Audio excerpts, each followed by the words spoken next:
Había una vez un viejo poeta, pero verdadero poeta, aunque fuera muy viejo. Una tarde, mientras estaba en casa, se puso un tiempo de perros. Llovía a torrentes, pero el viejo poeta se encontraba al calor, muy a gusto a la estufa donde crepitaba el fuego, y se cocían unas manzanas. Los pobrecitos que andan por ahí, con este tiempo estarán empapaditos, se decía, pues era muy bueno. Abridme!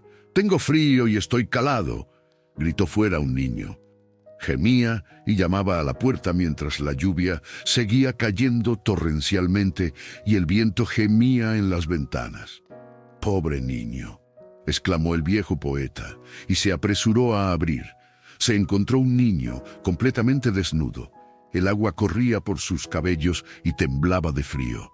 Si no le hubiera abierto, se habría muerto de frío con tan horrible tiempo. «Pobre niño», repitió el viejo poeta mientras le cogía de la mano. «Ven conmigo, caliéntate. Voy a darte vino y una manzana. Eres un niño encantador». Y realmente lo era, pues sus ojos se parecían a dos estrellas luminosas y su cabellera, aunque por ella discurriera el agua de la lluvia, era rizada y rubia. Parecía un angelito, pero estaba pálido por el frío y todo su cuerpo temblaba. El pequeño llevaba un bonito arco, pero se lo había estropeado la lluvia. Los colores de la bonita flecha se habían mezclado por la lluvia. El viejo poeta se acomodó junto a la estufa, cogió al niño y lo sentó en sus rodillas. Exprimió el agua de sus cabellos para que se secaran. Calentó en sus manos las del niño y le puso a hervir vino con azúcar. El niño se recuperó y volvieron a colorear sus mejillas hasta el punto de ponerse a bailar delante del viejo poeta. «Eres un niño muy alegre», dijo el anciano. «¿Cómo te llamas?» «Me llamo Amor», dijo. «¿No me reconoces? Aquí está mi arco. Te aseguro que sé disparar. Mira, hace buen tiempo. Luce la luna». «Pero tu arco está estropeado», observó el viejo poeta. «Sí, es una pena», dijo el pequeño cogiendo el arco y mirándolo. «Bueno, está ya del todo seco y no está muy estropeado. La cuerda está bien tensa, voy a probarlo». Colocó una flecha, lo tensó, apuntó y alcanzó al viejo poeta en pleno corazón. «Ya ves que mi arco no está estropeado», añadió riéndose a carcajadas, y huyó. «¡Qué niño tan malo!».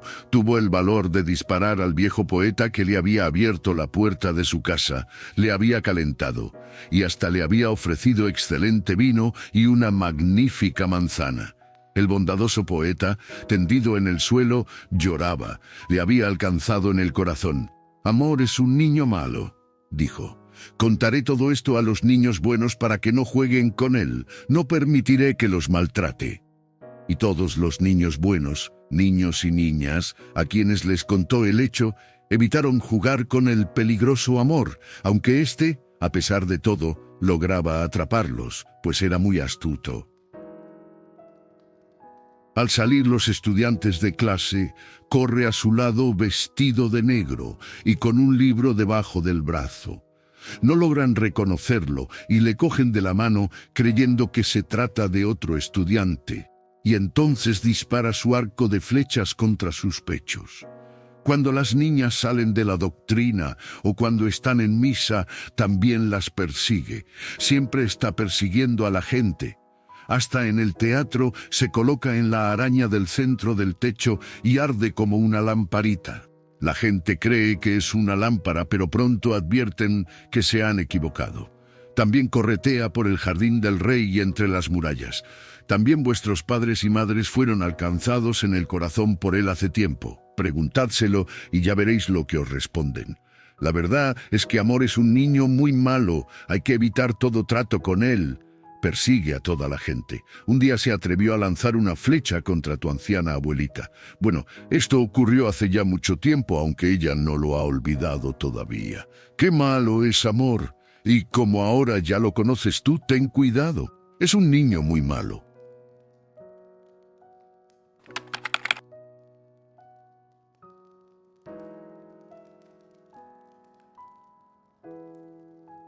Había una vez una mujer que se deshacía por el deseo de tener una niña, pero ya no sabía qué hacer. Se fue a casa de una vieja bruja y le dijo: «Me gustaría tanto tener una niña. ¿Me podéis decir qué debo hacer para tenerla?» «Bien, no es cosa tan difícil», le contestó la bruja. «Toma este grano de cebada. No se trata de uno de esos granos que crecen en los campos de los labradores y que después comen las gallinas.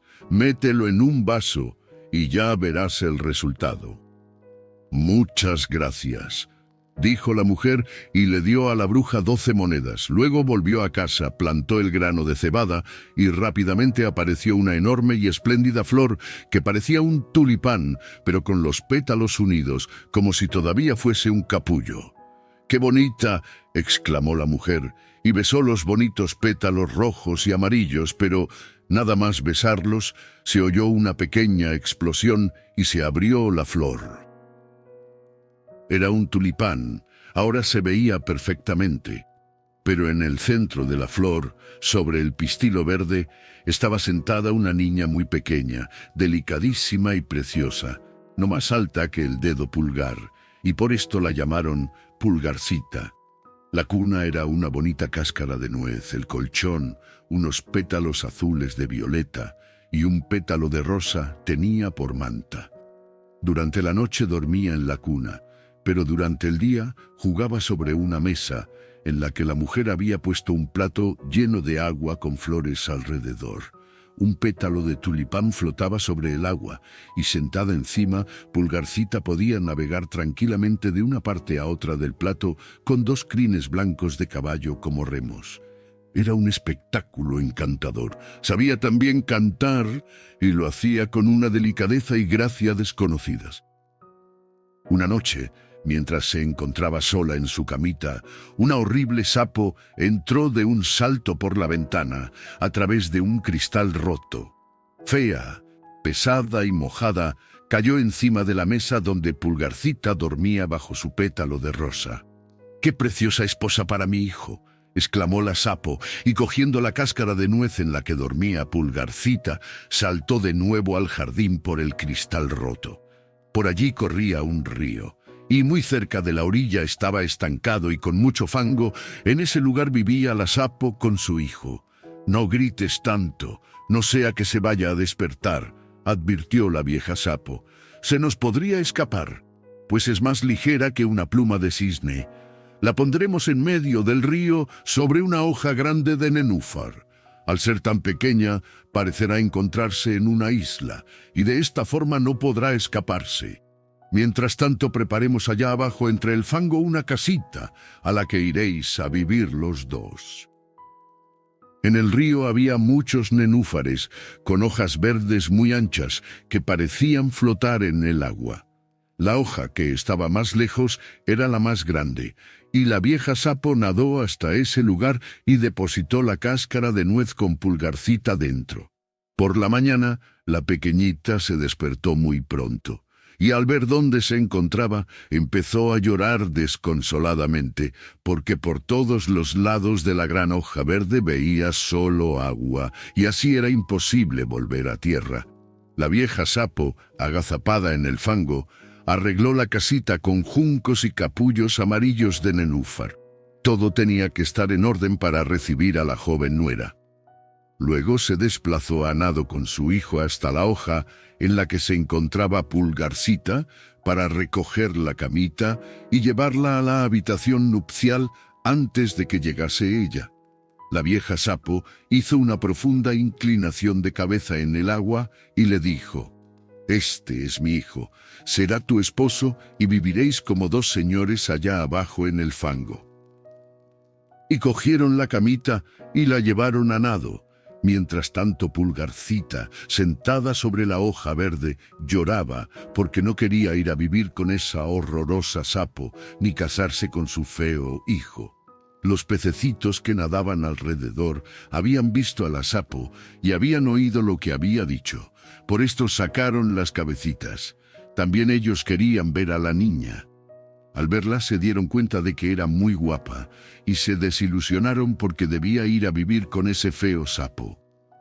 «No, jamás», exclamaron, y se agruparon en el agua junto al tallo verde que sujetaba la hoja, y lo cortaron con sus dientecitos, por lo que la hoja con Pulgarcita resbaló por el agua tan lejos que la sapo no podría ir a buscarla.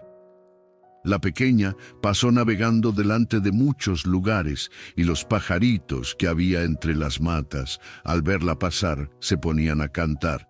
¡Qué niña más guapa! La hoja sobre la que se encontraba Pulgarcita fue arrastrada por la corriente, y Pulgarcita pasó la frontera.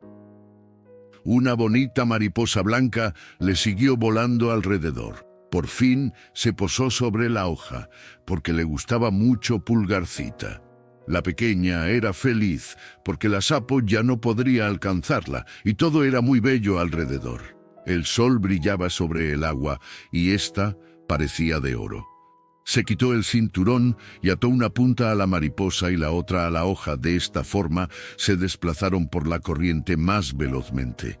En ese momento pasó zumbando un abejorro. La vio y le circundó con una pata el talle y, sujetándola de esta forma, la llevó volando hasta un árbol. Mientras tanto, la hoja verde siguió flotando corriente abajo y la mariposa corrió la misma suerte, porque estaba atada a la hoja y no podía soltarse. Dios mío, qué miedo sintió la pobre Pulgarcita cuando el abejorro la llevó volando al árbol.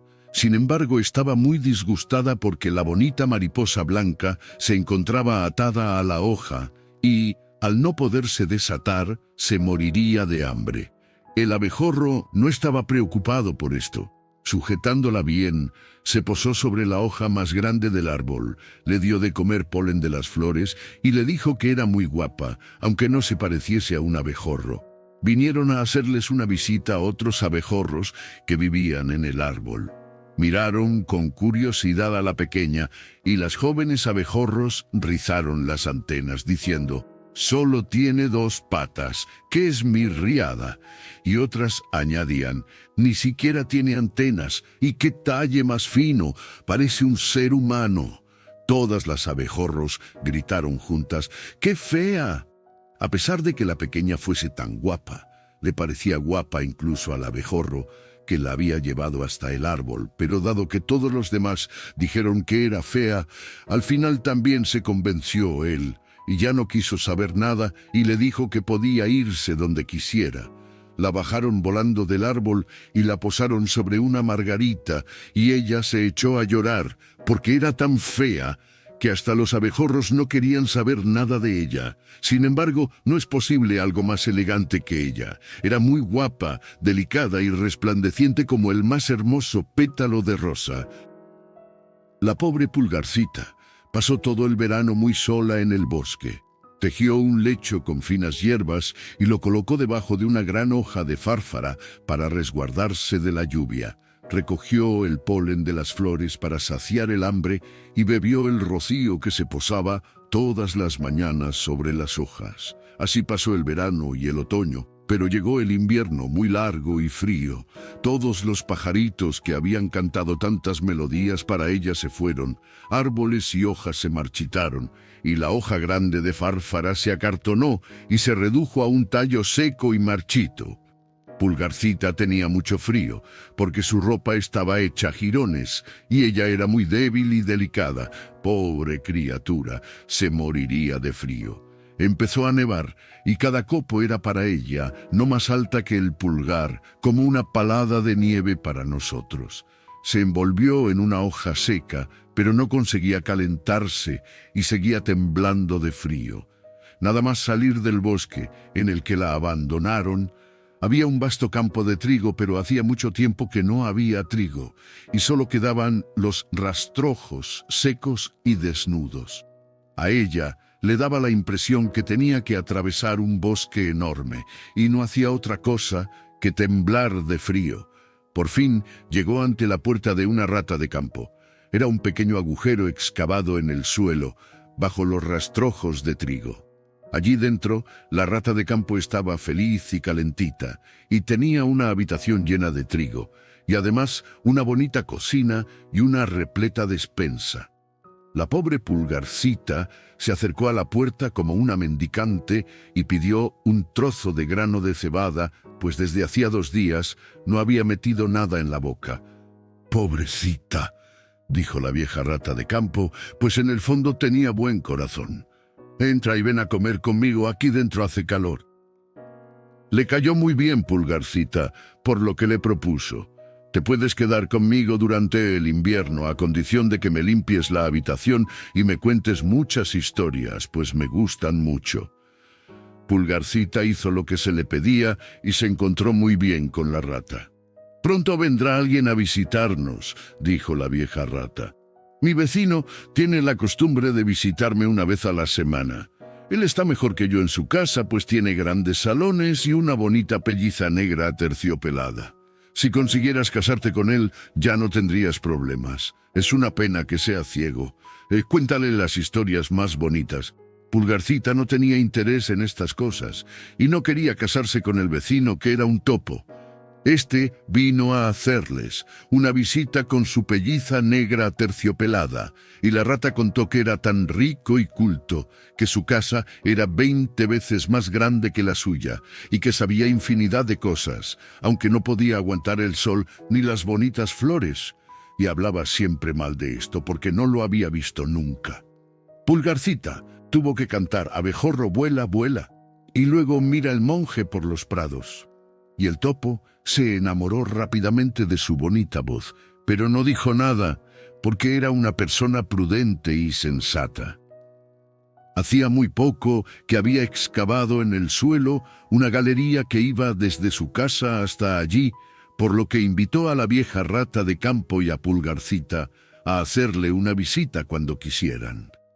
Les advirtió que no tuvieran miedo de un pájaro muerto. Era un pájaro con alas y pico.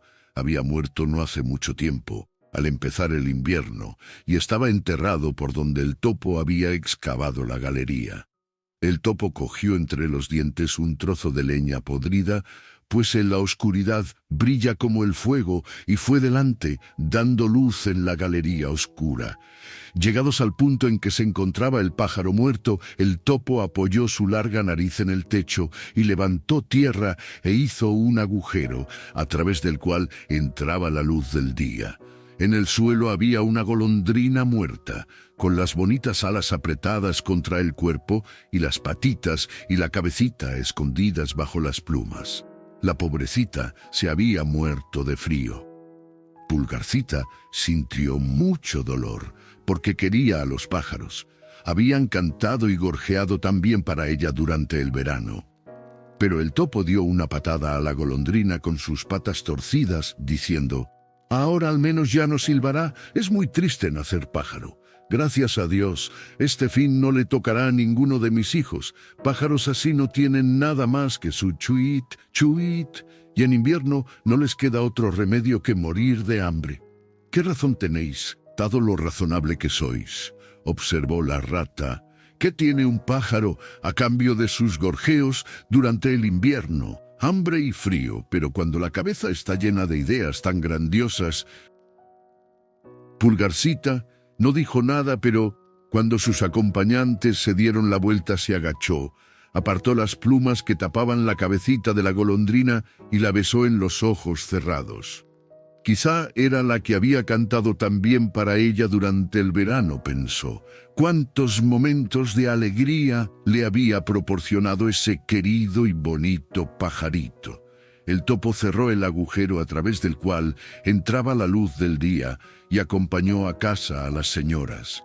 Por la noche la pequeñita no conseguía dormir, entonces se levantó, trenzó una bonita y gran manta de hierba, se la llevó y la extendió sobre el pájaro muerto.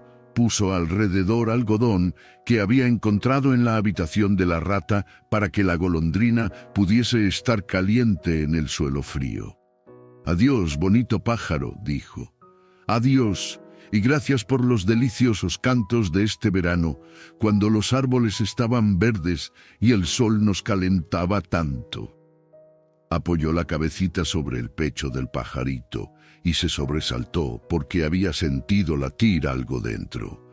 Era el corazón del pajarito. La golondrina no estaba muerta, sino solo en letargo, y ahora que se había calentado un poco, volvía a la vida. Durante el otoño, todas las golondrinas vuelan a países más cálidos. Pero si una se queda atrás, tiene tanto frío que cae al suelo como muerta y se queda donde ha caído, y la nieve helada la tapa. Pulgarcita se había asustado tanto que temblaba como una hoja. El pájaro era grande, muy grande al lado de ella, que no era más alta que el pulgar, pero se envalentonó. Acercó lo más cerca posible el algodón a la golondrina y fue a buscar una hoja de menta que usaba como manta y se la puso debajo de la cabeza del pajarito. A la noche siguiente se escurrió de nuevo por la galería y se encontró con la golondrina viva, pero muy débil. Solo pudo abrir un instante los ojos para mirar a Pulgarcita, que estaba junto a ella con un trozo de leña podrida en la mano porque no tenía otra linterna. «Muchas gracias, preciosa niña», le dijo la golondrina enferma. «Ahora tengo un calorcillo. Pronto me recuperaré y podré volar hacia los cálidos rayos del sol». «Oh, oh», dijo ella, «hace tanto frío fuera, nieva y está helado todo. Quédate en la camita y ya te cuidaré yo». Le trajo agua en el pétalo de una flor y la golondrina le contó cómo se había herido un ala contra una zarza y no había podido volar tan alto como las otras golondrinas, que se habían marchado lejos, hacia los países cálidos. Luego había caído al suelo y ya no recordaba más, y no se sabía explicar cómo había ido a parar allí. Se quedó en la galería durante todo el invierno, y Pulgarcita fue muy cariñosa con ella, y le quería mucho. Ni el topo ni la rata supieron nunca nada. Por otra parte, no podían aguantar a la pobre golondrina. Al llegar la primavera, el sol recalentó la tierra. La golondrina saludó a Pulgarcita, la cual volvió a abrir el agujero que el topo había hecho en la bóveda. Los rayos del sol llegaron juguetones hasta ellos y la golondrina le preguntó si no quería ir con ella. Habría podido montarse a horcajadas a sus espaldas y habrían volado muy lejos hacia el verde bosque. Pero Pulgarcita se daba cuenta de que le habría disgustado mucho a la rata que se hubiera ido de esa forma. «No, no puedo», contestó. «Entonces, adiós, preciosa niña», le gritó la golondrina volando hacia la luz del sol. Pulgarcita la siguió con la mirada, y los ojos se la llenaron de lágrimas porque quería mucho a la pobre golondrina. «¡Chuit! ¡Chuit!», gorjeó el pájaro volando hacia el verde bosque. Pulgarcita estaba muy triste. No le dejaban nunca salir a tomar el sol, y el trigo, sembrado en el campo de encima de la casa, había crecido tanto que era un auténtico bosque para la pobrecita, no más alta que el pulgar. «Durante el verano te prepararás el ajuar», le dijo la rata, pues el vecino, ese aburrido topo de la pelliza negra aterciopelada, había pedido su mano. «No te faltará ni lana ni algodón. Cuando te cases tendrás ropa para la mesa y para la cama». Pulgarcita tejió con el uso, y la rata tomó a destajo a 4 arañas para tejer e hilar día y noche. El topo iba de visita todas las noches y no hacía nada más que repetir que, al terminar el verano, cuando ya no hubiese un sol tan fuerte, ahora había endurecido la tierra como una piedra, se casaría con Pulgarcita. Ella, sin embargo, no estaba contenta, porque no le gustaba nada el aburrido topo. Todas las mañanas al salir el sol y por las tardes al meterse, salía a la puerta. Y cuando el viento retiraba las puntas de las espigas y podía ver el cielo azul, pensaba en lo bonito y luminoso que estaba todo fuera y esperaba con todo el corazón que volviera su querida golondrina. Pero ésta no volvía, había volado muy lejos, hacia el verde bosque. Al llegar el otoño, ya estaba preparado el ajuar de Pulgarcita. «Dentro de 4 semanas os casaréis», le dijo la rata, y Pulgarcita se echó a llorar y dijo que no quería saber nada de ese aburrido topo. «Tonterías», contestó la rata. sin caprichos, pues de lo contrario te doy un mordisco con mis dientes blancos. No se encuentra todos los días un marido igual, ni la reina tiene una pelliza como la suya, y además tiene la cocina y la despensa llenas. Da gracias a Dios. Llegó el día de la boda.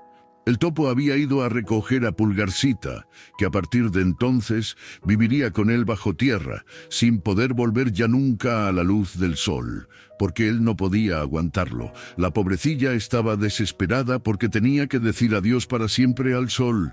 Mientras vivió con la rata, al menos podía verlo desde la puerta. «Adiós, sol luminoso», exclamó levantando los brazos al cielo, y se alejó unos pasos de la casa de la rata. Ya habían recogido el trigo y no había más que rastrojos secos. «Adiós, adiós», gritó, echando sus bracitos a una florecilla roja que estaba cerca. «Saluda de mi parte a la querida golondrina cuando la veas». «Chuit, chuit», oyó en ese instante en el aire sobre su cabeza. Era la golondrina que pasaba por encima volando. Se puso muy contenta al ver a Pulgarcita. Esta le contó que no quería casarse con el feo topo, porque tendría que vivir bajo tierra, donde no brilla nunca el sol. Y mientras tanto no podía contener las lágrimas. «Ahora llega el frío invierno», le dijo la golondrina, «y volaré muy lejos, hacia los países cálidos. ¿Quieres venir conmigo? Te puedes montar a horcajadas a mis espaldas y atarte con tu cinturón. Volaremos tan lejos del feo topo y de sus oscuras habitaciones, más allá de las montañas, hasta los países cálidos, donde el sol brilla más que aquí y donde no termina nunca el verano ni se agostan las flores. Ven conmigo, querida Pulgarcita, pues me salvaste la vida cuando me quedé congelada en el subterráneo oscuro». «Sí, quiero irme contigo», dijo Pulgarcita. Se sentó en la espalda del pájaro, fijó los pies sobre las alas abiertas y se ató con el cinturón a una de las plumas más fuertes. La golondrina volaba alto sobre los bosques y sobre los lagos, más allá de las grandes montañas donde siempre hay nieve. Pulgarcita sintió mucho frío al pasar por el aire helado, pero se metió entre las plumas calientes del pajarito, sacando solo la cabeza para contemplar todas las maravillas que había abajo. Llegaron a los países cálidos. El sol brillaba mucho más que aquí, el cielo era mucho más alto. En las orillas de los caminos había uva verde y negra riquísima. En los bosques colgaban de los árboles limones y naranjas y estaban perfumados de mirtos y menta. Por las carreteras, los niños más guapos del mundo jugaban con mariposas de colores, pero la golondrina voló más lejos, y cada vez aparecía todo más bonito. Bajo unos hermosos árboles verdes, cerca de un lago azul, se levantaba un castillo antiguo, de mármol blanco reluciente. Sarmientos de vides abrazaban las altas almenas. Encima había muchos nidos, y en uno de estos vivía la golondrina que llevaba a Pulgarcita. «Mira mi casa», dijo la golondrina, «pero si prefieres la flor más bonita de las que hay allá abajo, yo te dejaré encima y no podrás desear nada mejor». «¡Qué alegría!», exclamó la pequeña aplaudiendo. Había una columna de mármol derribada que se había roto en 3 trozos, y entre ellos crecían unas flores blancas muy bonitas. La golondrina voló hasta allí con Pulgarcita y la depositó en uno de sus pétalos. Qué asombrada se quedó al encontrar dentro a un hombrecillo. Era blanco y transparente, como si fuera de cristal, y en la cabeza llevaba una preciosa corona de oro y a las espaldas unas alas muy relucientes. No era más alto que Pulgarcita. Era el elfo de la flor. En cada flor viven un hombrecillo y una mujercilla como él, pero él era el rey de todos. «Dios mío, qué guapo», susurró Pulgarcita a la golondrina. Al ver la golondrina, el principito se asustó mucho, porque era un pájaro gigantesco en comparación con él, que era tan pequeño y delicado. Pero, al fijarse en Pulgarcita, se puso muy contento, porque era la niña más guapa que había visto en su vida. Se quitó inmediatamente su corona de oro, la colocó sobre la cabeza de ella, le preguntó cómo se llamaba y le pidió si quería ser su esposa. Sería la reina de todas las flores. Era un marido completamente distinto del hijo de la sapo y del topo de la pelliza negra aterciopelada. Pulgarcita aceptó la invitación del principito y salieron de todas las flores hombrecillos y mujercillas tan guapos que se quedaba uno extasiado. Cada uno traía un regalo para Pulgarcita, pero el regalo más bonito fueron 2 preciosas alas de mosca blanca que le colocaron en las espaldas a Pulgarcita, y así ella podría volar de flor en flor. ¡Qué feliz! La golondrina desde el nido les cantó lo mejor que sabía, pero en el fondo estaba triste porque quería mucho a Pulgarcita y no habría querido separarse de ella. «Ya no te llamarás Pulgarcita», dijo el ángel de la flor, «porque es un nombre feo y tú eres muy guapa. Te llamaremos Maya». «Adiós, adiós», gritó la golondrina y se fue volando de los países cálidos para ir muy lejos, a Dinamarca.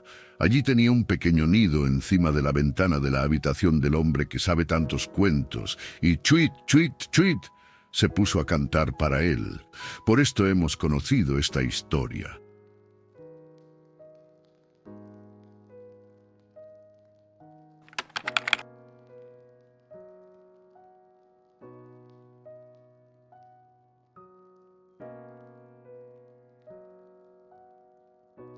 Qué triste se sentía el pobre Juan. Su padre se encontraba gravemente enfermo, perdidas todas las esperanzas de vida. En aquella habitación vivían solos los dos. Una lámpara lucía sobre la mesilla con una llamita cada vez más débil. Las tinieblas de la noche lo envolvían todo. «¡Qué buen hijo eres, Juan!», dijo su padre. «Dios te ayudará a lo largo de la vida». Le dirigió una tierna mirada. Suspiró profundamente y murió, aunque podía parecer que solo se había dormido. Como Juan no tenía a nadie más en el mundo, lloró. «¡Pobre Juan! Sin padre ni madre, sin hermanos ni hermanas». Arrodillado junto al lecho de muerte de su padre, besó la mano del padre muerto y derramó amargas lágrimas. Al fin sus ojos se cerraron de cansancio y se durmió con la cabeza apoyada en la dura tabla del lecho. Entonces tuvo un maravilloso sueño. El sol y la luna le hacían reverencia, y su padre estaba vivo y feliz. Le oyó reírse como solía hacerlo siempre que estaba alegre. Una doncella hermosísima, que llevaba una corona de oro en su hermosa y larga cabellera, tendía la mano a Juan, mientras su padre decía: «Es tu prometida, ya ves, es más hermosa que el lucero». Juan se despertó y suspiró. La visión maravillosa había desaparecido. Allí estaba su padre, muerto, helado en el lecho. Nadie estaba con ellos. Pobre Juan. Al día siguiente enterraron el cadáver de su padre. Juan iba delante del féretro. Ya no volvería a ver a su buen padre a quien tanto quería. Cuando vio el ataúd casi cubierto completamente de tierra, sintió que se le rompía el corazón. Cantaron un salmo que fue un consuelo en medio de su tristeza. Sus lágrimas aliviaron también su dolor. El sol, proyectando su luz entre los árboles, parecía decir: «No sufras tanto, Juan. ¿No ves qué azul y hermoso está el cielo? Tu padre está allá arriba y pide a Dios que no te deje nunca de su mano». «Quiero ser siempre bueno», pensó Juan, «pues así podré un día reunirme con mi padre y seremos muy felices nuevamente juntos. Cuántas cosas le contaré y cuántas me enseñará él a mí. Me hará ver las maravillas del cielo, lo mismo que me mostraba las de la tierra. ¡Qué felices seremos!». Y Juan tenía tal fe en todo lo que pensaba que sonreía mientras las lágrimas corrían por sus mejillas. Las avecillas que se escondían entre la fronda de los castaños piaban alegremente. «Pío, pi, pío, pi».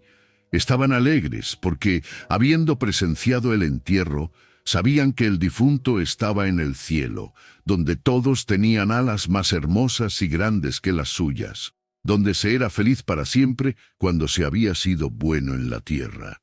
Todo esto les alegraba, pues los pajarillos tienen sentimientos muy nobles. Juan vio que tomaban el vuelo y se dirigían lejos por todo el mundo, y tuvo deseos de volar como ellos. Pero antes hizo una gran cruz de madera para colocarla en la tumba de su padre, y al ir a ponerla, se encontró con que la tumba estaba adornada con arena y flores. Alguna buena persona lo habría hecho, y es que su padre era conocido y estimado por todo el mundo. Al día siguiente, al amanecer, Juan hizo un hatillo con sus enseres y escondió en la cintura los dinerillos que su padre le dejara en herencia, y que consistían en 50 cuartos y 2 monedas de plata, y con ellos se dispuso a recorrer el mundo. Antes se dirigió al cementerio, se acercó a la tumba de su padre y rezó un buen rato. Al final concluyó con estas palabras: «Adiós, querido padre.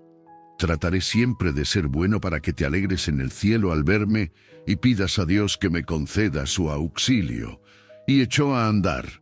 Todas las flores de los campos que atravesaba crecían frescas y lozanas a la luz del sol, mientras el viento las mecía como si quisieran saludarle.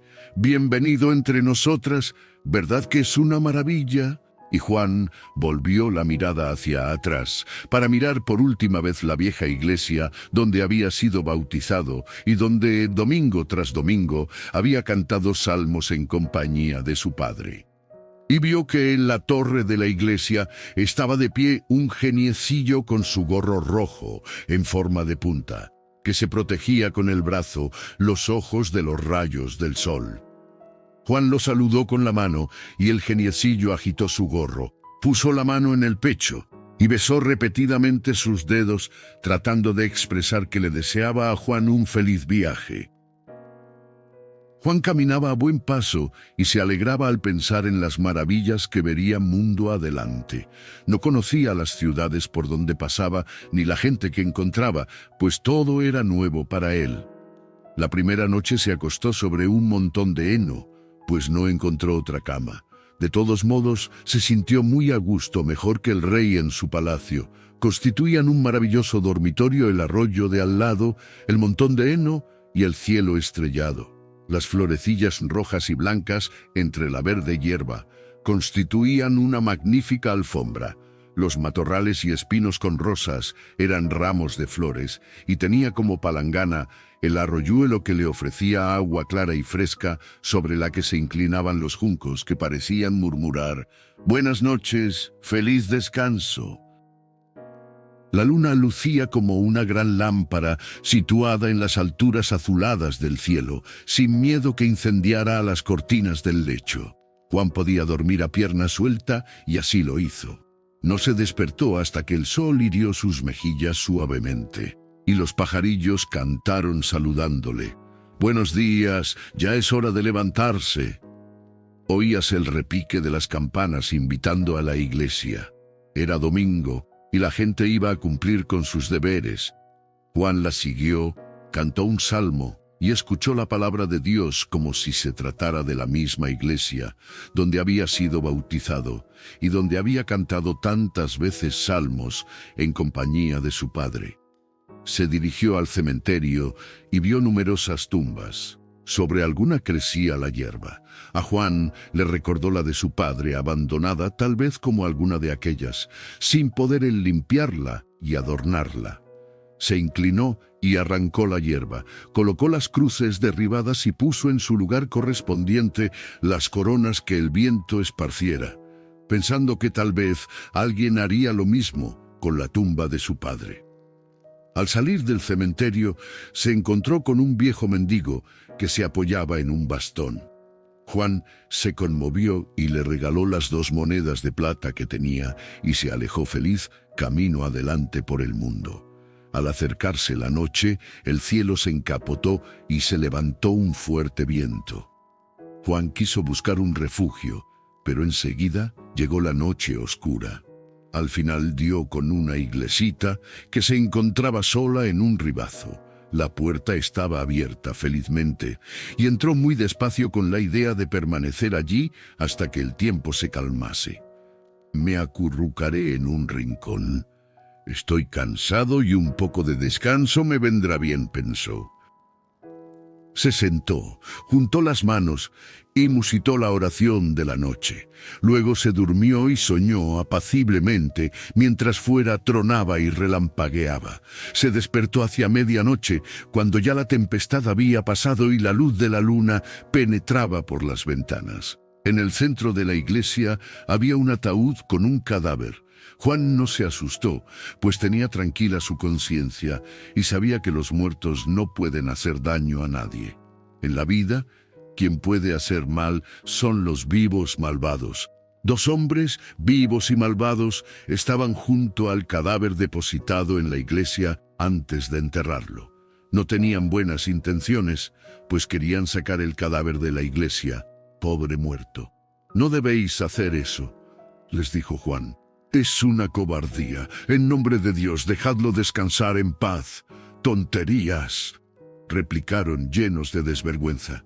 Nos engañó, nos debía dinero y se ha muerto sin pagarnos. No recuperaremos ni un cuarto. Por eso queremos vengarnos. Lo sacaremos fuera de la iglesia como si se tratara de un perro. Solo tengo 50 cuartos, dijo Juan. Es toda mi herencia, pero os lo doy todo, si me prometéis dejar al muerto donde está. Yo no necesito ese dinero para seguir mi camino, pues soy fuerte y trabajaré, y Dios vendrá siempre en mi ayuda. De acuerdo, respondieron aquellos dos malvados. Si estás dispuesto a pagar sus deudas, no le haremos nada, seguro que no.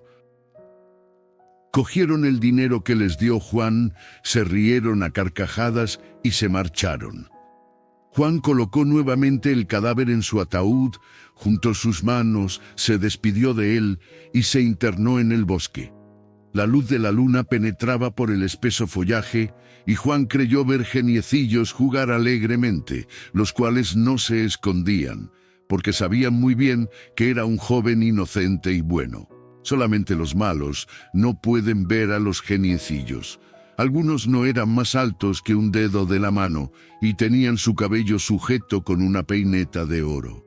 Se balanceaban de dos en dos entre las gotas de rocío de las hojas y las altas hierbas. A veces, algunas gotas se deslizaban al suelo y los geniecillos rodaban con ellas entre la hierba, en medio de la algarabía y la risa de los otros geniecillos. ¡Qué divertido! Se pusieron a cantar y Juan reconoció las bonitas canciones que había aprendido de niño. Grandes arañas coloreadas con corona de plata en la cabeza tendían largos puentes que unían, una rama a otra, palacios que con el rocío caído encima tenían el aspecto de luminosos cristales a la luz de la luna. Todo esto duró hasta el amanecer, cuando los geniecillos se ocultaron entre los cálices de las flores y el viento se llevó puentes y palacios que se columpiaban como grandes telas de araña. Apenas había Juan salido del bosque, una voz potente de hombre le llamó a su espalda. «Hola, muchacho, ¿a dónde vas?» «Voy por el mundo sin rumbo fijo», contestó Juan.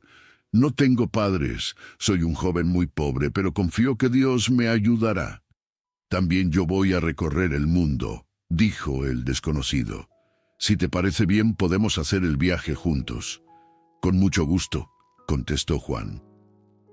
Y echaron a andar juntos.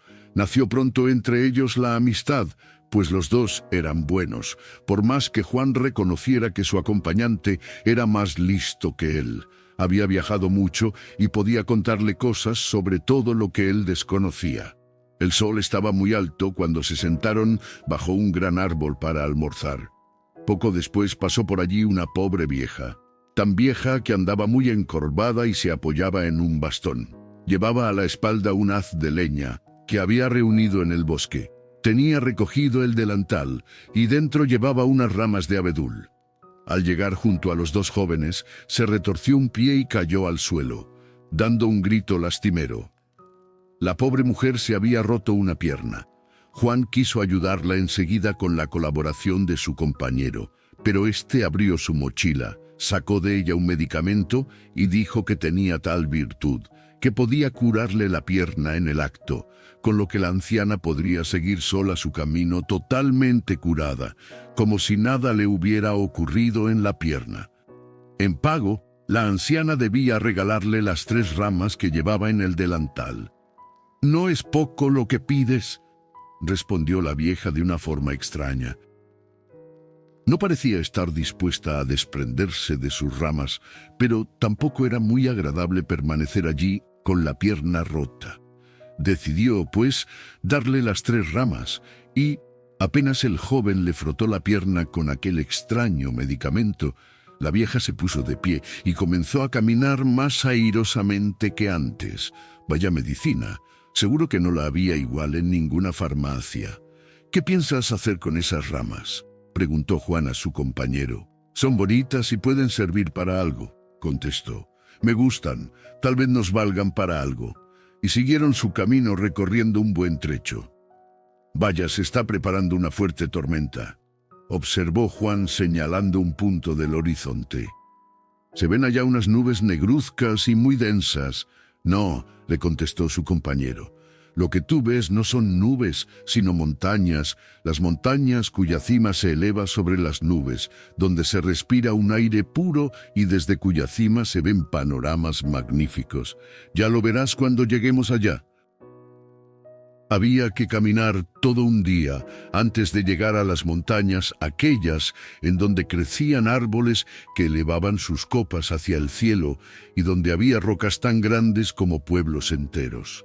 Antes de llegar, había que descansar un poquito, y Juan y su compañero entraron en una posada para recobrar fuerzas. En el salón de la posada estaban reunidas muchas personas alrededor de un personaje que llevaba un teatro de marionetas. Había organizado su teatrillo y todos se habían acomodado alrededor de él. El primer sitio estaba ocupado por un carnicero viejo y gordo a quien acompañaba un perrazo de presa.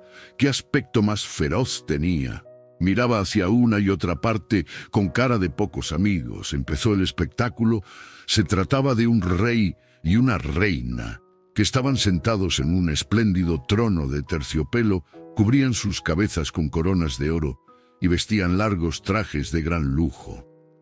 Preciosos muñecos con ojos de cristal y grandes bigotes estaban junto a las puertas, que constantemente abrían y cerraban para que pudiera entrar aire puro. El espectáculo era muy divertido y nada triste, pero en el preciso instante en que la reina se levantaba y daba algunos pasos, el gran perro de presa, aprovechando un descuido del carnicero, se lanzó en medio de la escena y apresó a la reina por el talle con sus terribles dientes. Fue algo horrible. El pobre dueño del teatrillo se afligió y se entristeció mucho por su reina, pues era la más hermosa de todas las muñecas, y el perrazo le había separado la cabeza del cuerpo.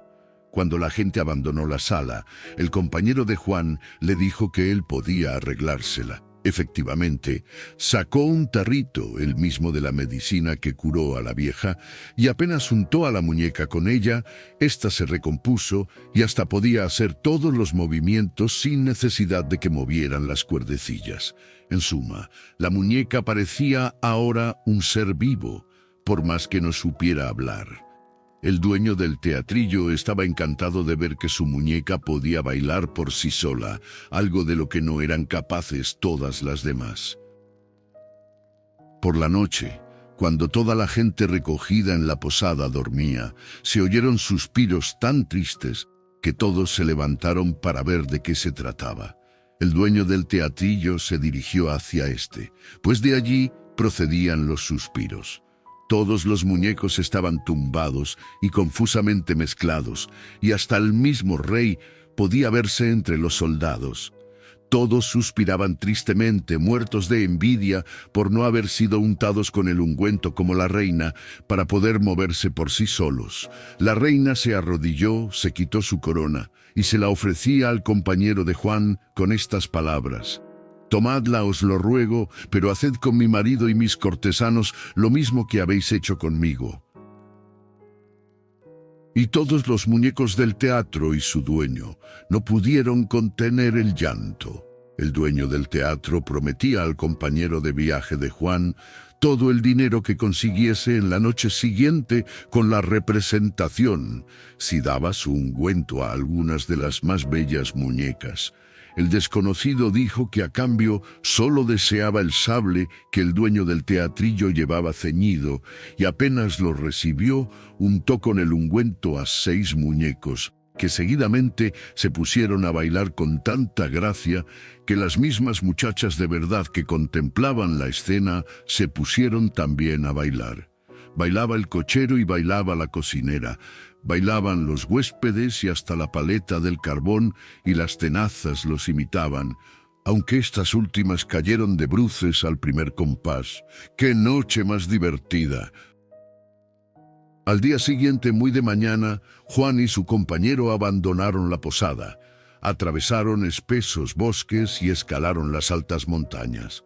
Subieron tan alto que las torres de las iglesias allá abajo parecían puntitos rojos en medio de los campos.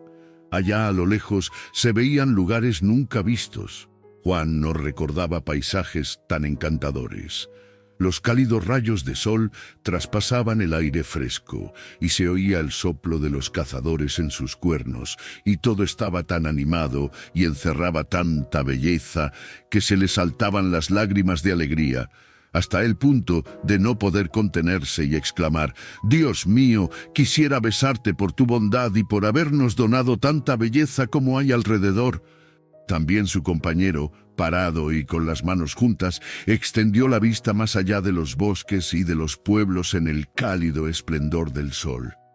De pronto se oyó un canto melodioso no lejos de donde ellos estaban, y alzaron sus cabezas. Un blanquísimo cisne se elevaba por el aire y cantaba como nunca se había oído cantar a pájaro alguno. Pero su canto se debilitaba cada vez más hasta inclinar la cabeza y caer a sus pies. Estaba muerto.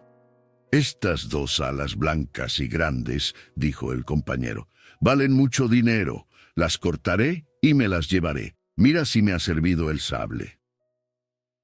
Y con certero golpe cercenó las alas del cisne muerto, que quiso llevarse consigo. Siguieron todavía su camino por las montañas, cerca de las nubes, hasta que finalmente llegaron a una gran ciudad con más de 100 de torres plateadas que brillaban al sol. En medio de la ciudad se alzaba el soberbio castillo de mármol y oro donde habitaba el rey. Juan y su compañero no quisieron entrar inmediatamente en la ciudad. Se detuvieron en una posada de las afueras de la ciudad para comer y cambiarse de ropa, pues querían aparecer elegantes al pasear por las calles de la ciudad. El posadero les contó que el rey era una excelente persona, que jamás había hecho mal a nadie, aunque su hija, que Dios nos guarde de ella, era una princesa malvada y cruel. Su hermosura, en cambio, era extraordinaria, aunque de poco le servía, pues había causado la muerte a muchos príncipes. A todo el mundo había concedido el derecho a pedir su mano, ya fuera joven o anciano, rico o pordiosero. Pero antes debían resolver 3 enigmas que ella presentaba. Quien fuera capaz de descifrarlos se casaría con ella y sería rey a la muerte de su padre, y si no daba con la respuesta, lo hacía ahorcar o mandaba que le cortaran la cabeza. Así de malvada era aquella princesa tan hermosa de cara. El anciano rey, su padre, estaba muy afligido por estas cosas de la princesa, pero nada podía hacer por impedir aquellos horrores. Había dicho una vez por todas que no quería implicarse en los asuntos de los pretendientes de su hija y que ésta podía hacer lo que le diese la gana. Ninguno de los príncipes que había intentado descifrar los enigmas lo había conseguido, por lo que habían terminado todos ahorcados o decapitados. De todas formas, a todos se les avisó de los riesgos y podían haberse evitado.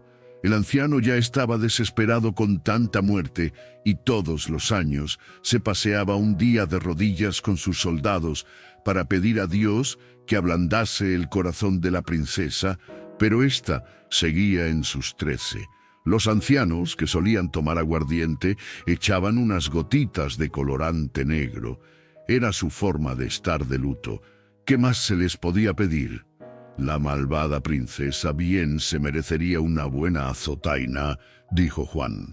Si yo fuese el viejo rey, seguro que lo haría como es debido. En ese instante, los dos compañeros oyeron gritos.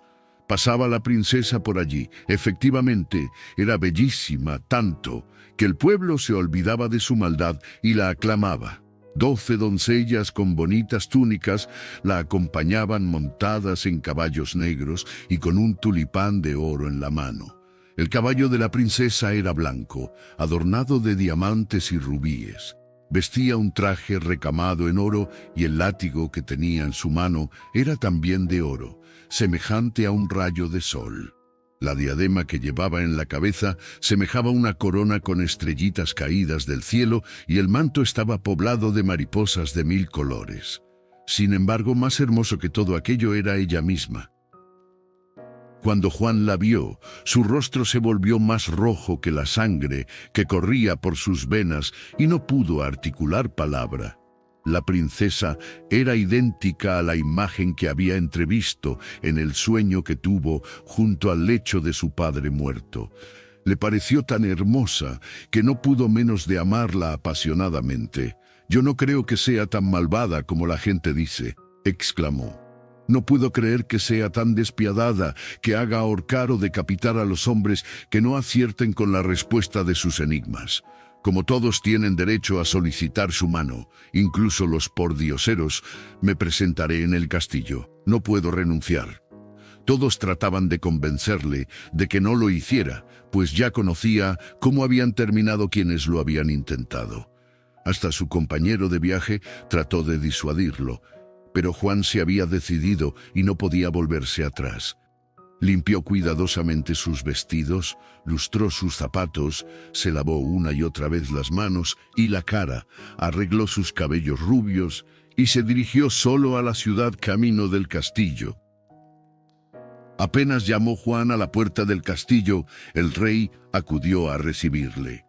«Pasad», le dijo. Juan empujó la puerta y el buen rey, en traje de andar por casa y en zapatillas, lo acogió con amabilidad. Llevaba una corona de oro en la cabeza, el cetro en una de las manos y en la otra una esfera. «Espera», le dijo mientras colocaba la esfera bajo el brazo para poder estrecharle la mano, y cuando supo que el recién llegado pretendía a su hija, se puso muy triste y se le cayeron al suelo el cetro y la esfera. Hasta tuvo que secarse las lágrimas con la túnica. «Renuncia a esa idea», le dijo. «Terminarás mal, como les ha sucedido a otros. Basta con que te fijes en este espectáculo». Y el rey llevó a Juan al jardín de la princesa, donde podía contemplarse un cuadro aterrador. De cada árbol colgaban 4 hijos de reyes que habían solicitado la mano de la princesa, pero que no habían sabido dar con la respuesta adecuada a los enigmas que les planteaba. Los pájaros tenían miedo y no se atrevían a acercarse al jardín. El viento hacía crujir los huesos de los muertos, cuyas cabezas aparecían entre las macetas. Podía decirse que aquel horrible jardín era el adecuado a esa princesa. «Ya ves», le dijo el rey, «te ocurrirá lo mismo que a los anteriores pretendientes. No lo intentes. Aún estás a tiempo para volverte atrás.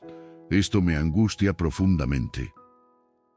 En respuesta, Juan besó la mano del rey y le aseguró que amaba a la princesa y que todo terminaría bien. En aquel instante, la princesa, en compañía de sus damas, entraba a caballo por el patio del castillo y ellos se dirigieron a saludarle. Era guapísima. Dio la mano a Juan, quien sintió más vivo y profundo su amor por ella. No podía ser tan malvada como decían. Subieron al salón y los pajes les ofrecieron dulces y empiñonadas, pero el anciano rey se sentía tan triste que no podía probar bocado. Para comprobar si la respuesta que daría Juan era acertada, se determinó que volvería al castillo al día siguiente, cuando jueces y consejos se encontraran reunidos. Si acertaba la primera respuesta, tendría que volver 2 veces más. Aunque debía recordar que nadie de cuantos se habían presentado había respondido adecuadamente a la primera pregunta, por lo que todos habían perdido la vida en su pretensión de casarse con la princesa, Juan no se inquietó. Se sentía feliz pensando en la encantadora princesa y creía que Dios le auxiliaría, aunque no sabía cómo ni quería pensar en ello. De regreso a la posada, donde le esperaba su acompañante, iba dando saltos de alegría. Continuamente repetía lo amable que la princesa había sido con él y alababa su hermosura. Estaba ansioso de que amaneciera el nuevo día para volver al castillo y probar su suerte. Su compañero de viaje se inquietó y manifestó su contrariedad. «Somos buenos amigos», le dijo, «y deseaba estar junto a ti mucho tiempo todavía, y ahora temo que todo se acabará. Si pudiera, mi querido Juan, lloraría, pero no quiero turbar tu alegría la última noche que pasamos juntos. Alegrémonos, ya tendré tiempo de llorar mañana». Todos los ciudadanos sabían que se había presentado un nuevo pretendiente a la mano de la princesa. Estaban tristes.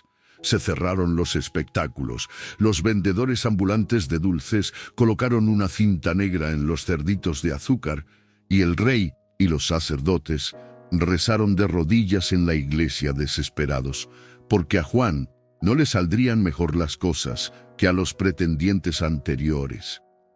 El compañero de viaje dijo a Juan que como aquella era la última noche, había que pasarla alegremente, por lo que preparó una jarra de licor para beber a la salud de la princesa. Pero apenas Juan bebió un par de tragos, le entró tal sueño que se quedó profundamente dormido. Su compañero le levantó delicadamente del asiento donde se encontraba y le llevó a la cama. Cuando fue de noche oscura, sacó las 2 alas que había cortado al cisne y se las ató fuertemente a la espalda. Sacó también una de las ramas que consiguió de la vieja que se había roto la pierna al caer. Abrió la ventana y voló sobre la ciudad, yendo derecho al castillo, y se posó en un ángulo bajo la ventana de la habitación donde dormía la princesa. Estaba muy oscuro y reinaba un profundo silencio. Cuando el reloj señalaba 00:45, se abrió la ventana y la princesa, con largas alas negras y envuelta en un manto blanco, salió del castillo y se elevó, volando hacia una alta montaña. El compañero de Juan se hizo invisible y voló tras la princesa dándole con la vara fuertes golpes que hacían brotar sangre. ¡Qué viaje tan extraño por los aires! El viento hacía flotar la capa de la princesa y la hinchaba por todos los lados, mientras la luna relucía a través de ella. «¡Cómo graniza! ¡Cómo graniza!», exclamaba la princesa cada vez que recibía un palo. Por fin llegó a la montaña y llamó. Se oyó un ruido parecido a un trueno y la montaña se abrió. Entró dentro la princesa y la siguió el compañero de Juan, a quien nadie podía ver porque se había vuelto invisible. Atravesaron un pasillo muy largo cuyas paredes brillaban extrañamente por los miles de arañas encendidas que subían y bajaban y brillaban como el fuego. No tardaron en llegar a un salón construido con oro y plata, en el que había flores rojas y azules, tan grandes como girasoles, que resplandecían en las paredes, pero nadie podía cogerlas, porque sus tallos eran horribles serpientes venenosas y las flores no eran más que el fuego que despedían sus bocas. El techo estaba cubierto de luciérnagas y murciélagos azules, que agitaban continuamente las alas. ¡Qué ruidosa agitación había allí! En el centro del salón había un trono que sostenían 4 esqueletos de caballos, cuyos arreos formaban rojas arañas centelleantes. El trono era de un color pálido y los cojines tenían la forma de ratones oscuros, y cada uno de ellos se agarraba al otro por el rabo. Encima había un dosel que parecía hecho de tela de araña salpicado de mosquitos verdes, que brillaban llamativamente. Había en el trono un ogro grandote que ceñía su cabezota con una corona y tenía un cetro en la mano. Dio un beso a la princesa y la invitó a sentarse en el espléndido trono a su lado, y seguidamente comenzó la música. Grandes saltamontes negros tocaban la armónica y el búho golpeaba la barriga como si fuera el tambor. ¡Qué extraño concierto! Geniecillos negros con fuego fatuo en el gorro danzaban por toda la sala. Nadie pudo advertir la presencia del compañero de Juan, apoyado en una esquina del trono, desde donde todo lo podía ver. Los cortesanos que ahora entraban eran hermosos y bien presentados, pero observando bien se advertía lo que realmente eran, es decir, mangos de escoba con berzas como cabeza, a los que el ogro había animado con su magia y había vestido con capas doradas. No es que tuviera mucha importancia, pues en realidad solo servían para el desfile.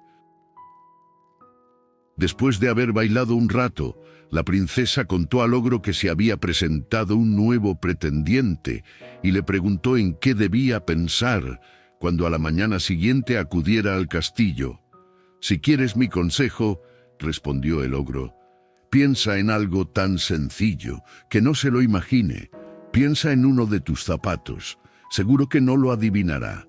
Luego ordenas que le corten la cabeza, pero no te olvides de traerme, cuando vuelvas, sus ojos y sus sesos, pues quiero comérmelos». La princesa hizo una profunda reverencia y respondió que no lo olvidaría. De nuevo el ogro abrió la montaña y la princesa voló hacia casa. El compañero de Juan la siguió y la azotó de tal forma con su rama que ella gemía por el dolor de lo que creía una granizada y se apresuró cuanto pudo para entrar por la ventana del castillo. El compañero voló a donde Juan se encontraba y vio que seguía durmiendo. Luego se quitó las alas y se acostó. Era muy temprano cuando Juan se despertó. Su compañero también se levantó y le contó que la noche anterior había tenido un sueño muy extraño sobre la princesa y uno de sus zapatos. Por esto le insistió que preguntase a la princesa si había pensado en un zapato. Era lo que había oído al ogro dentro de la montaña, pero no quería decírselo a Juan. Solo le pidió que hiciera esa pregunta. «Para mí es igual preguntarle una cosa u otra», respondió Juan. «Probablemente haya soñado la respuesta que tengo que dar. Dios vendrá en mi ayuda de todos modos, y ahora quiero despedirme de ti por si no volviéramos a vernos». Se abrazaron sin poder contener las lágrimas. Juan se encaminó hacia la ciudad y fue al castillo. El salón estaba lleno de gente. Allí estaban los jueces en sus sillones, apoyando sus cabezas en cojines de plumas, dando la impresión de que debían cavilar mucho. El anciano rey se levantó y se secó las lágrimas con un pañuelo blanco. No tardó en llegar la princesa, más hermosa y encantadora que nunca. Saludó gentilmente a todos y a Juan le dio la mano. «Hola», dijo. Juan tenía que adivinar lo que ella había pensado, con qué dulzura lo miraba. Apenas oyó pronunciar la palabra zapato, el rostro se le puso muy pálido y todo su cuerpo tembló. La respuesta que había dado el muchacho era exacta. El anciano rey dio un salto de incontenible alegría. Y todo el mundo aplaudía al rey y a Juan, que había superado la primera prueba. También el compañero de viaje se alegró muchísimo cuando supo que su amigo había adivinado. Juan juntó las manos y dio gracias a Dios, confiando que también le ayudaría en próximas ocasiones. Una nueva pregunta le esperaba al día siguiente.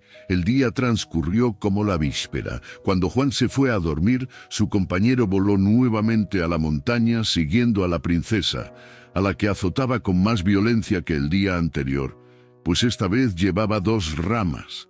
Nadie podía verlo, por lo que vio y oyó todo. La princesa esta vez pensaría en su guante, así se lo dijo a Juan. Y nuevamente acertó la respuesta, con el consiguiente júbilo en el castillo. La gente saltó y bailó, como había hecho el rey la primera vez, aunque la princesa, tumbada en un diván, no decía nada. Ahora se trataba de ver si Juan acertaría la tercera pregunta, pues si acertaba, se casaría con la princesa y sería el heredero de todo el reino cuando muriera el anciano rey. Pero si no daba con la respuesta precisa, perdería la vida y el ogro se comería sus ojos azules. La víspera del gran día, Juan se acostó muy pronto, rezó la oración de la noche y se durmió plácidamente. Su compañero de viaje volvió a atarse las alas a la espalda, se ciñó el sable, cogió las 3 ramas y voló al castillo. La noche era fría y oscura. Un viento impetuoso arrancaba las tejas de las casas y los árboles del jardín donde estaban colgados los esqueletos se doblaban al impulso del huracán.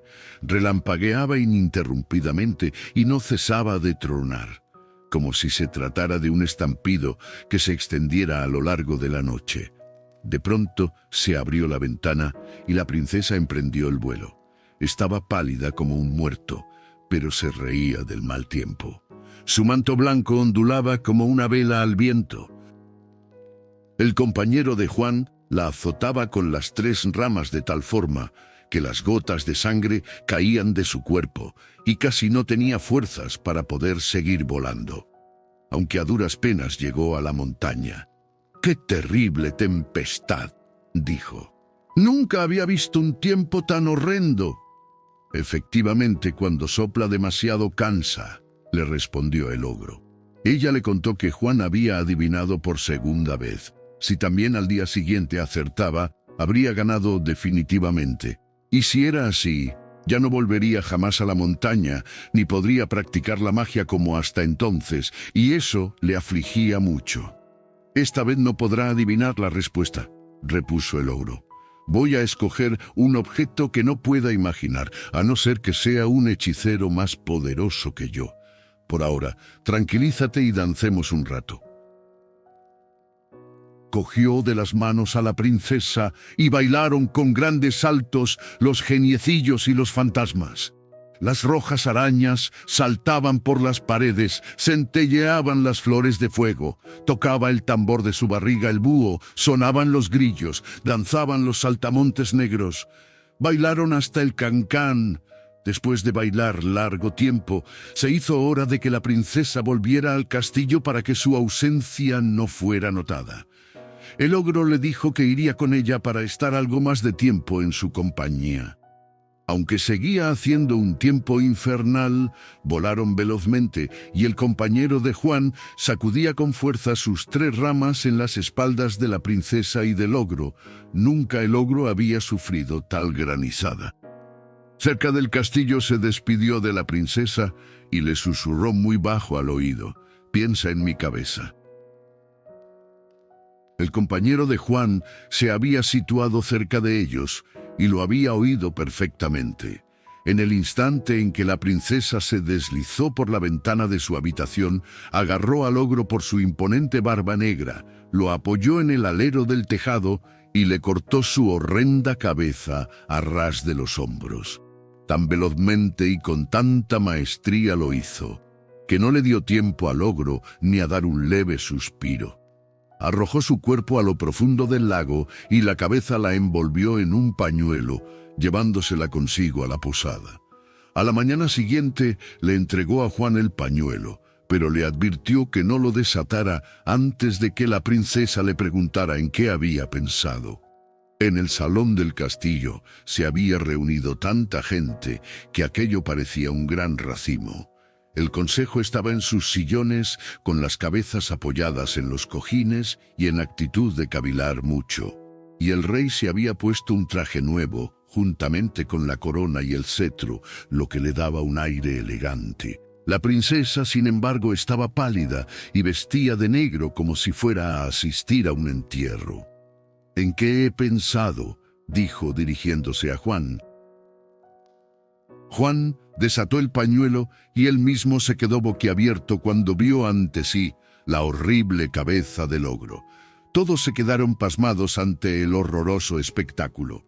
La princesa parecía una estatua de piedra y no pronunciaba una palabra. Por fin se movió y tendió a Juan su mano, dando a entender que había acertado con su respuesta. Sin alzar la vista del suelo, suspiró profundamente y dijo: «Tú serás mi esposo. Esta misma noche nos casaremos». «¡Qué felicidad!», exclamó el rey. «Así lo haremos. Todos estáis invitados a la gran fiesta que quiero que se celebre en mi castillo». Resonaron gritos de entusiasmo. La música militar entonó aires populares. Voltearon las campanas y hasta las vendedoras ambulantes de golosinas quitaron la cinta negra a los cerditos de azúcar. ¡Cuánta alegría había por todas partes! En la plaza se asaron 3 bueyes enteros rellenos de patos y pollos. Se sirvió a la multitud y todo el mundo pudo saciarse. En las fuentes corría un vino excelente, y quien se dirigía a la panadería a comprar un panecillo de 2 cuartos recibía 6 tortas grandes que hacían chuparse los dedos. Por la noche hubo fuegos artificiales. Los soldados hicieron fuego con sus cañones y los jóvenes lanzaron cohetes. En el palacio real se bebía, se comía y se danzaba, mezclándose distinguidos caballeros con delicadas señoritas. Oíase cantar: «Las niñas bonitas en este lugar al son de tambores desean danzar. Danza, niña hermosa, una y otra vez, con tu gracia y salero y tu buen pie». Pero la princesa estaba todavía embrujada y no amaba a Juan.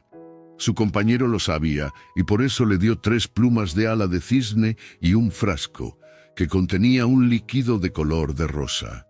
Le dijo que pusiera junto al lecho de su esposa una bañera de agua. Cuando la princesa quisiera meterse en la cama, la tenía que empujar para que cayese en la bañera y meterla bajo el agua 3 veces, después de haber echado las plumas y las gotas del frasco. Así lograría desencantarla y despertaría en ella su amor por él. Juan hizo como su compañero le había indicado. La princesa gritó muy fuerte cuando la sumergió y se le escapó de las manos mientras se transformaba en un gran cisne negro con ojos de fuego. Cuando salió del agua por segunda vez, el cisne era blanco, quedándole solo un collar negro alrededor del cuello. Juan oró a Dios y hundió por tercera vez el cisne en el agua, y entonces se convirtió en una dulcísima princesa. Era más bella que antes. Dio gracias con lágrimas a Juan por haber roto su encantamiento. Al día siguiente el anciano rey cumplimentó a los esposos con toda su corte. No hubo más que felicitaciones en todo el día. En último lugar, llegó el compañero de Juan con un bastón en la mano y cargado con su mochila. Juan le besó muchas veces con ternura y no quería dejar que se marchara quien le había dado tanta felicidad. Su compañero movió negativamente la cabeza y le dijo con amable y dulce amistad: «No, ha transcurrido el tiempo que se me había concedido. He pagado la deuda contraída contigo. ¿Recuerdas al muerto a quien 2 hombres infames querían ultrajar? Tú les diste lo que tenías para asegurarle la paz de su tumba. Ese muerto soy yo». Y desapareció. Las fiestas de la boda duraron un mes. Juan y la princesa se amaban tiernamente. El anciano rey vivió aún muchos días felices y dejaba saltar por sus rodillas a sus nietecillos y que jugaran con el cetro. Cuando el rey murió, Juan le sucedió en el trono y fue un gran rey.